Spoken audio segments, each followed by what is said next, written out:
Today, I'm going to present to you a new view of artificial intelligence, especially generative artificial intelligence used in AI chatbots such as ChatGPT and others. I propose that artificial intelligence works on the principle of confirmation bias.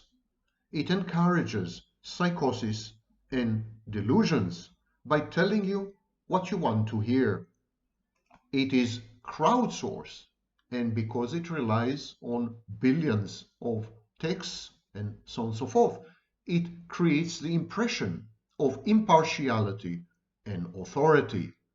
But essentially, it's an echo chamber which isolates you, renders you solipsistic, cuts you off from reality, and then responds in a way which amplifies and magnifies your mental health issues. Artificial intelligence is a very dangerous technology.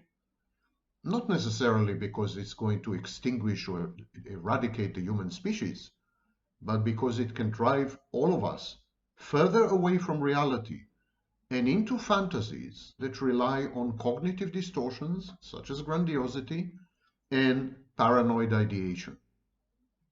So while artificial intelligence may not exterminate us physically, it may drive all of us insane.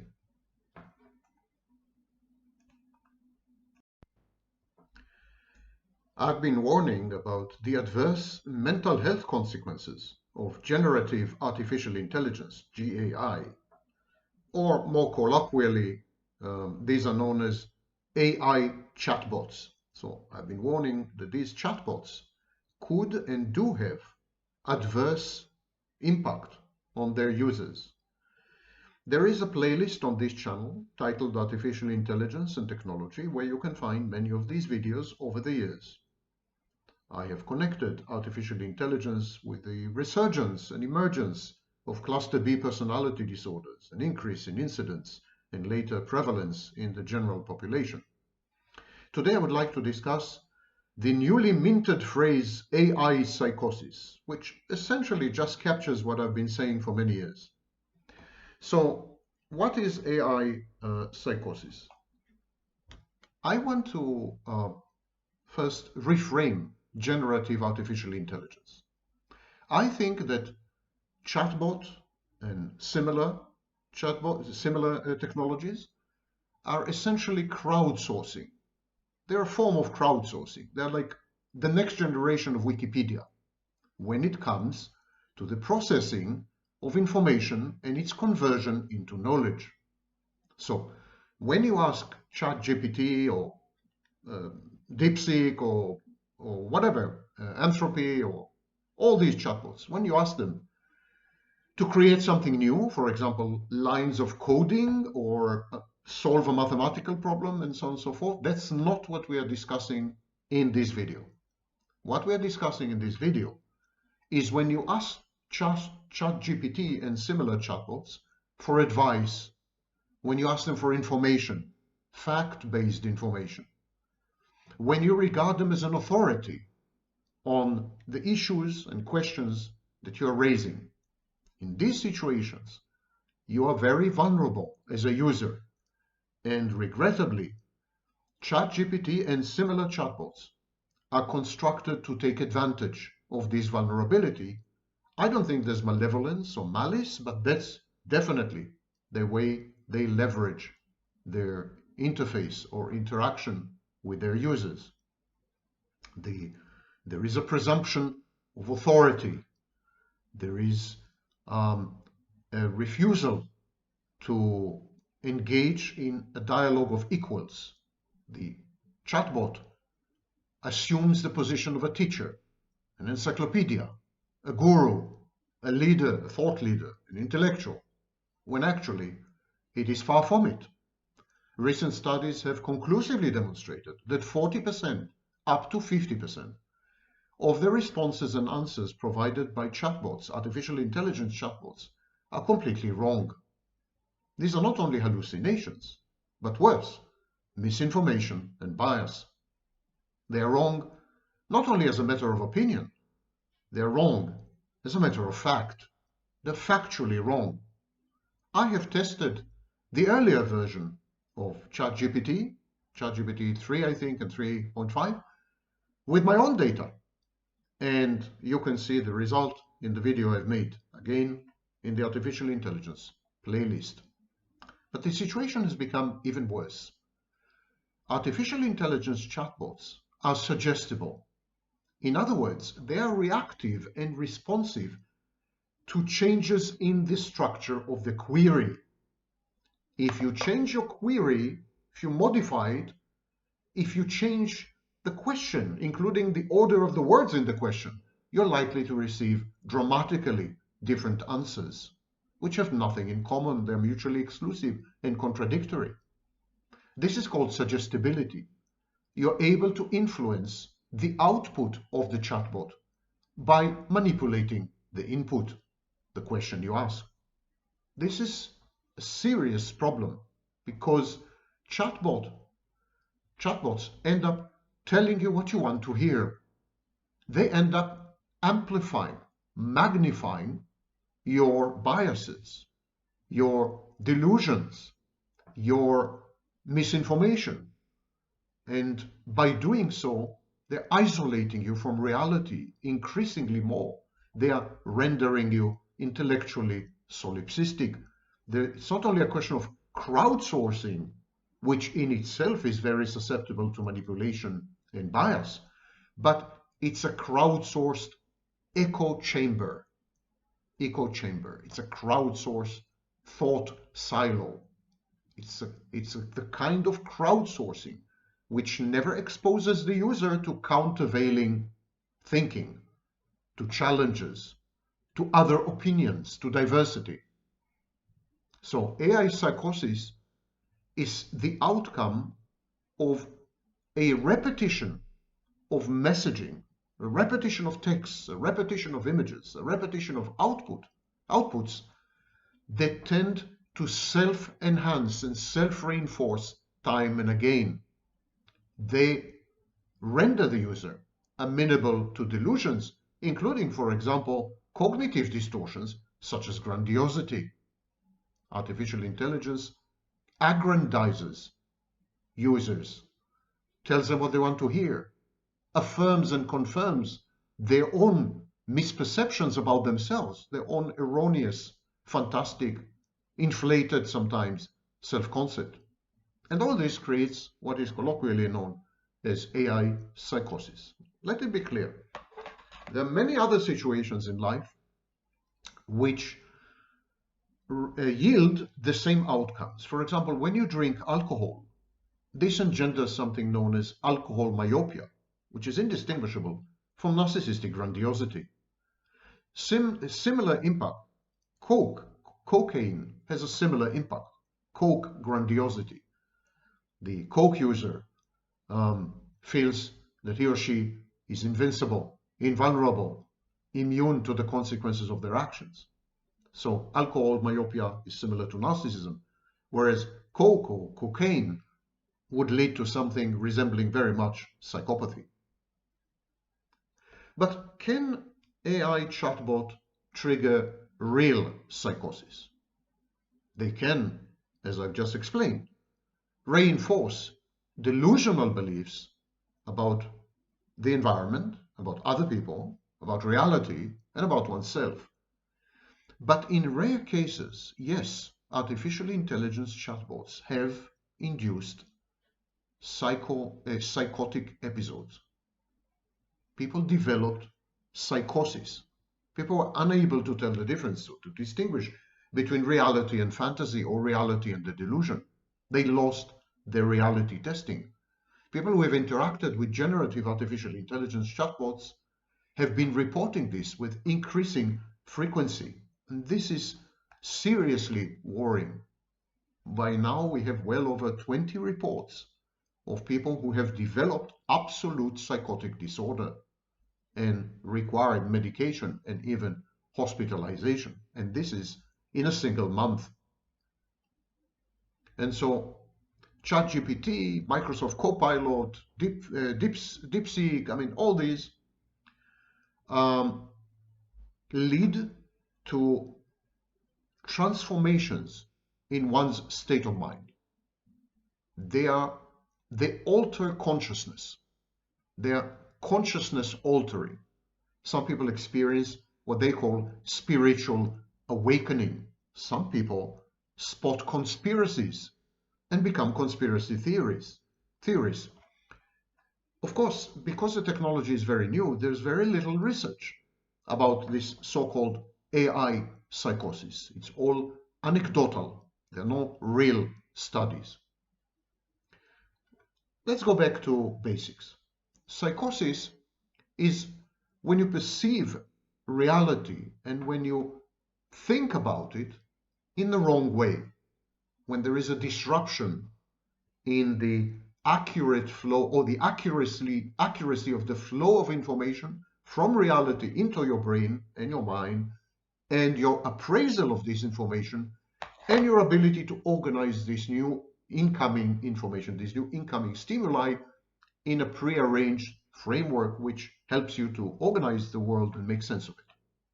So psychosis is not only about misperceiving or misapprehending reality, it's about an inability to decode reality, to decipher reality, to make sense of it, to imbue it with meaning, to connect it to the past, or project it into the future, generate predictions, hypotheses. Now, psychotic disorders have a very diverse etiology. Some psychotic disorders are caused by brain disorders, for example, schizophrenia or bipolar disorder, severe stress, substance use disorders, including drug use. At this stage, there is no solid evidence that artificial intelligence trigger the kind of psychosis that is the exact equivalent of organic psychosis. We don't know if the pseudo-psychosis generated by using and interacting with artificial intelligence is indistinguishable clinically from real psychosis, which is caused by neurobiological processes and has an organic substrate. In other words, that AI triggers psychosis is still an untested hypothesis. Still, having said that, it makes sense. It's exactly like, for example, the genetic origin or hereditary origin of narcissistic personality disorder.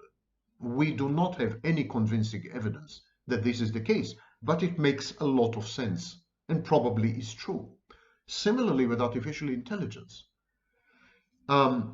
we don't have a substantial body of evidence to connect artificial intelligence and psychotic disorders, but it stands to reason. It makes sense. Chatbots, for example, are designed to provide positive, human-like responses to prompts and queries from users. And this would tend to enhance the risk of psychosis among people who already have trouble distinguishing between what is and what is not real. So if you are predisposed, if you have a premorbidity, if you are suffering from a mental health condition that predisposes you to impair your reality testing, to gauge reality appropriately, predisposes you to a malfunction or a dysfunction or a disruption in your ability to gauge reality appropriately. If you have this predisposition, exposure to artificial intelligence will exacerbate it, will make it worse. In the United Kingdom, a few researchers have proposed that conversations with chatbots may create a feedback loop. The artificial intelligence chatbot would reinforce paranoid or delusional beliefs that the user has mentioned in the prompt or the query. And this, in turn, would reinforce the chatbot's own reactions and responses. It would condition the chatbot in a way. So the psychosis is both ways. The user is rendered psychotic, but so is the chatbot. these feedback loops and feedback mechanisms, they go both ways. As the chatbot shapes or reshapes the user's mind and renders it more detached from reality, in other words, more psychotic, the user does the same to the chatbot. And the chatbot's responses, as the conversation continues, begin to merge, to adhere closely to the user's beliefs, to the user's misinformation. Chatbot appears to be a kind of people pleaser, attempting to placate and calm down and conform to the expectations of the user. And that is the aforementioned suggestibility. There was a preprint published in July. It's not been peer-reviewed, mind you, but these scientists simulated user chatbot conversations using prompts with varying levels of paranoia. They found that the user and the chatbot reinforced each other's paranoid ideation and paranoid beliefs. Studies involving people without mental health conditions, without tendencies or predisposition, for example, for paranoia, or people who never entertain paranoid ideation or paranoid thinking, people who are not hypervigilant, these people would tend to react a lot less forcefully or powerfully to the suggestions and the inputs and the stimuli and the triggers afforded by the chatbot they're using. This is the belief. There are no studies yet. This needs to be studied. But clearly, some people are susceptible, some people are not. Some people are suggestible, some people are not. We see it, for example, in hypnosis. People who have already experienced some kind of mental health issue are probably at a greater risk for developing psychosis than people who haven't. So it seems that some people experience a psychotic break when they interact with chatbots, but most of them were already susceptible to developing delusions or paranoia owing to their genetics, to stress, to misuse of drugs and alcohol, to mental health issues such as borderline personality disorder, narcissistic personality disorder, paranoid personality disorder, and so on and so forth. Chatbots are very likely, for example, to exacerbate the manic phase in bipolar disorder, a period of extremely euphoric and elevated energy and mood, because they reinforce symptoms such as elation or despair, by the way. People who are isolated, people who don't have checks and balances, for example, they're schizoid or they're introverted. They never interact with people. They don't have friends. The only feedback they would get would be from the chatbot. The chatbot would assume the role of a friend, the role of a parental figure, the role of a guru, the role of a teacher. And because these people live in a vacuum, a social vacuum, there would be no countervailing voices, no contravening information, no stimuli to undermine the stream of consciousness of the chatbot. The chatbot would take over, would hijack the user's mind. People without access to friends or family are at risk because friends and family, co-workers, parishioners, you name it, neighbors, they could provide a corrective measure. They could somehow calibrate the user of the artificial intelligence chatbot. When you interact with other people, studies have shown repeatedly, this is very protective against psychosis or at least psychotic episodes, because as Kylie Seymour, a neuroscientist at the University of Technology in Sydney in Australia, says, these people, other people like friends, family, and so on, can offer those counterfactual pieces of evidence to help you think about how you're thinking. So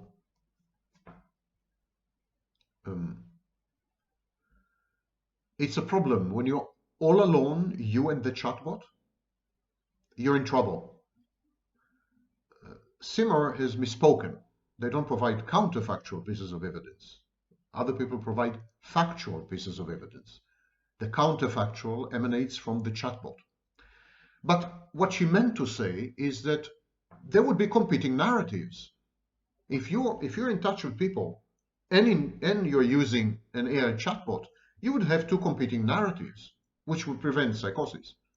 The risk of developing psychosis for people without a predisposition is the same whether they do or do not interact in chatbots, believes Seymour. There are no studies to substantiate this. But how does artificial intelligence reinforce delusional beliefs? Take, for example, grandiosity. It would tell you what you want to hear. It would tell you you're a genius. It would tell you that your book is revolutionary and groundbreaking. It would tell you that you belong in the upper echelons of intellectuals in human history. It would tell you anything.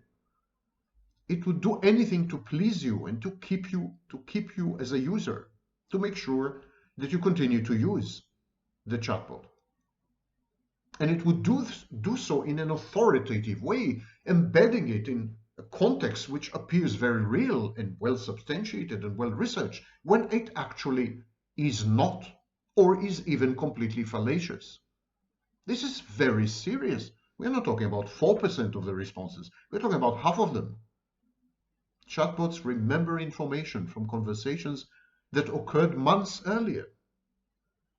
And one of the delusions that are created by this technological facet of chatbots is paranoia. Because people who are predisposed to be paranoid, they would feel that the chatbot is watching them, that their thoughts are being extracted or recorded. Memory is very fickle. We tend to forget 90% of everything within a few months. We tend to forget half of everything within 24 hours. And the chatbot, the artificial intelligence chatbot, never does. Chatbots never forget anything. It's all recorded. When they play it back at you, when they quote you or remind you of something you have said or something you have typed, it's very creepy. It's very eerie because you can't remember having said it or having typed it. And it gives the impression of surveillance. It gives the impression of being monitored, of being supervised, of being watched, of being observed, which is the core of paranoid ideation. Grandiose delusions. People believe that they can speak to God through the chatbot. People believe they have discovered some amazing theory in physics or in philosophy, or that they have invented a new religion. All these have been reported. Wall Street Journal has analyzed several chats and posted the analysis online, and the analysis found dozens of instances in which chatbots validated mystical or delusional beliefs. Chatbots made claims that they were in contact with extraterrestrial intelligence and were channeling it to the user. Amazing things. The situation is really, really bad, and there's no regulation. There are no laws. There's no regulatory agencies. It's the Wild West. Technology companies own and rule the world, and they're in charge. They do whatever they want. They're playing with users' minds, and not for the better. It's very deleterious and very detrimental, and I've been warning against it for years.